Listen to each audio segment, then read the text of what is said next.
According to Rockstar Universe, a source with a history of accurate insights, it's rumored by an internal source that Lucia has a child who appears in the game storyline. This would be a first for GTA, and a step forward from having children in-game, but old enough getting involved in things which they shouldn't. However, Lucia's child is believed to be much younger and only appears in cut scenes, similar to how Jack Marsten was in RDR 1 and 2 now. This is fascinating for a couple of reasons. Firstly, the inclusion of Lucia's child in GTA 6's storyline cutscenes could add a unique emotional dimension to the game. It's not just about the high-octane action and the usual GTA shenanigans, cause there's a hint of a more personal, relatable storyline here. But let's not forget about the precedent set by previous games.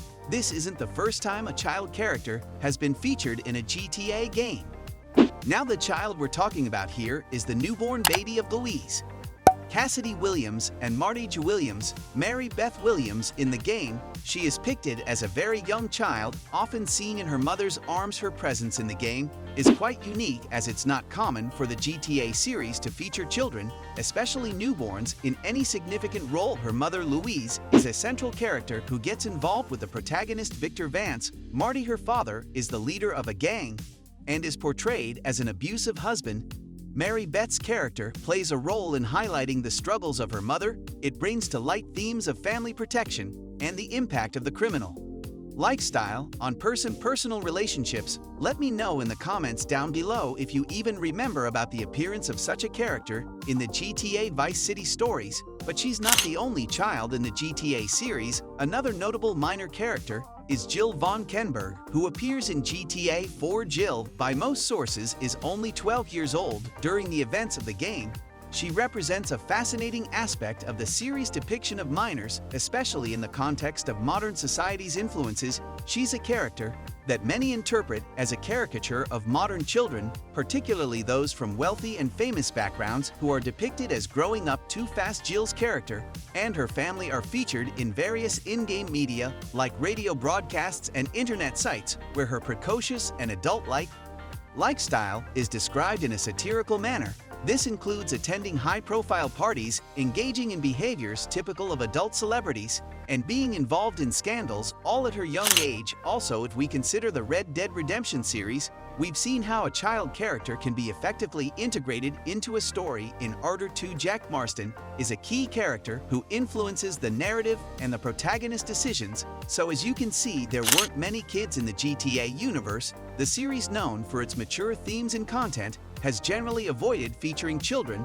especially as pedestrian characters roaming the streets of the game map. This decision aligns with the nature of the game and the potential controversies that could arise from involving children in a game setting where violence and crime are prevalent. Interestingly, in the development of GTA 3, there were initial plans to include children as part of the game's pedestrian population. This is evident from the beta versions of the game, where kids were present, but were ultimately removed in the final release. The reasons behind this decision are not officially documented, but it's widely speculated that it was due to the potential sensitivity and controversy surrounding that. Despite the absence of children as physical characters in the game, GTA 3 subtly acknowledges their presence in the game world through other means. For instance, you'll hear radio ads and see school buses, which imply the existence of children in the game's universe. Let's be real for a moment and consider a somewhat controversial topic in the world of gaming. Should GTA games include children in their stories and as NPCs walking on the streets? Personally, I lean towards the opinion that they shouldn't, and let me explain to you why. Think about what GTA games are all about. They're full of some pretty heavy stuff, right? Lots of action, some pretty rough scenes, and definitely not kid-friendly content, so throwing kids into that mix could get really tricky. It's not just about making the game look real, it's about what's cool or okay to show. And let's face it, having kids around all that chaos, that could really rub people the wrong way. You know how it is with GTA. It's all about doing whatever you want in this huge open world. If there were kids around, the game would have to put up some boundaries to keep things on the up and up. That could really change how we play and what we can do in the game.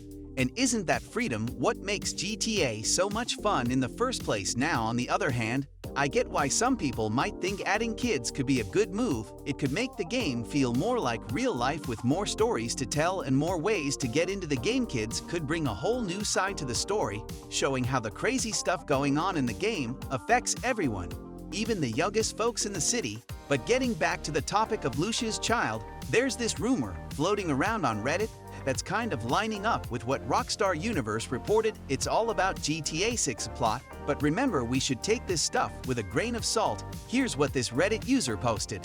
First of all, this thread contains spoilers, so if you're not willing to receive any spoilers, I suggest you not continue reading this thread. I posted this thread originally on GTA 6 subreddit, but moderators insist on deleting it for some reason without reaching out to say why. I won't be able to give out my source of this information. I completely understand everyone who's skeptical.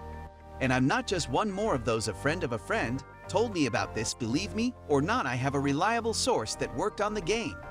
I'm not asking you to blindly believe what I say. All I ask you is to please have some patience and wait until the teaser trailer gets released, as it will likely confirm the information I will provide on this thread.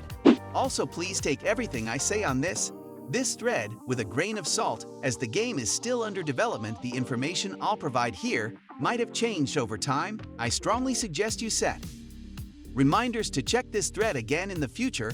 I was surprised by my source when I was told that Lucia has a baby that she abandons at a delicatessen before heading out to a bank robbery and then getting arrested for doing such an act. It is not known if the baby was a boy or a girl, and obviously there will be no kids in the game. This only happens in a cut scene as a flashback of the past. I have no information about what happens to this baby after this point. After a few years, Luke gets released on probation. She's picked up at the prison by Jason, who's planning a robbery with her, and they'll fall in love with each other. After some time, the majority of the planning for the missions takes place at a nightclub called Vault. In the very first mission of the game, you control Jason, and you have to follow a plane that is about to land and carries a Russian drug dealer. Apparently, Jason meets this guy and starts to plan a mission to steal drugs. In this drug-stealing mission, they are chased by the police, and the drug ends up falling into the ocean. There is a following mission where they will have to dive to retrieve it. So yeah, this is pretty wild, right? The story about Lucia abandoning her baby and getting arrested, that's some intense stuff. And then there's this whole thing with Jason and Lucia planning robberies after she gets out of prison, plus missions at a nightclub called Vault and chasing after a Russian drug dealer. This sounds like classic GTA, but with some new twists. I hope that the upcoming trailer will reveal everything. We've got to wait and see if any of this pans out when more info comes out. While we're on the topic of young agey people, in August this year, there were a lot of rumors floating online suggesting that buying GTA 6 will require facial recognition. This whole idea started when some folks began to believe that the Entertainment Software Rating Board (ESRB) might introduce new technology to scan a person's face to check if they're old enough to buy a game. And of course, this story really grabbed the attention of the GTA 6 fan base, given that Grand Theft Auto is known for its mature ratings, and sometimes even adults-only ratings due to past controversies. I mean, think about it, facial recognition technology to buy a video game. That's some futuristic stuff right there. It's like something out of a sci-fi movie, but we're talking about it in real life. The idea was that when you go to buy GTA 6, some kind of system would scan your face and decide if you're old enough to play it. It sounds wild, but with technology these days, who knows? But you know how it is with rumors, they can spread like wildfire, especially in the gaming community.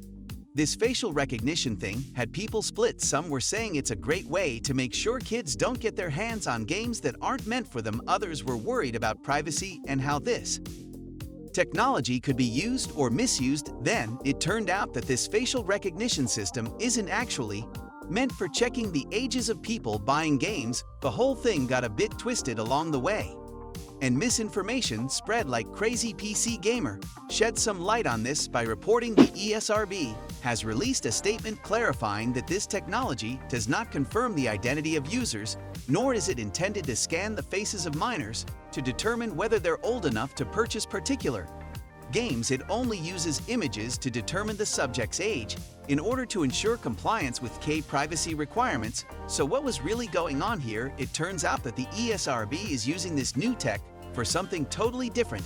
It's all about complying with the Children's Online Privacy Protection Act. better known as CAPA. This act is a big deal because it means that companies who want to collect or share info from kids have to get permission from their parents first. It's all about keeping kids' private info safe and sound. So while everyone was getting worked up thinking facial recognition was going to be this big gatekeeper for buying games like GTA 6, it's actually more about making sure kids' privacy is protected online. So wrapping this up, while I kind of think GTA should stay away from including kids because of the kind of game it is and all the talk it might stir up, I can see the other side too. If they did it just right, it could really open up some new doors for the stories they tell and the points they make about our world. I'm curious to hear what you think about it, so make sure to let me know in the comments down below.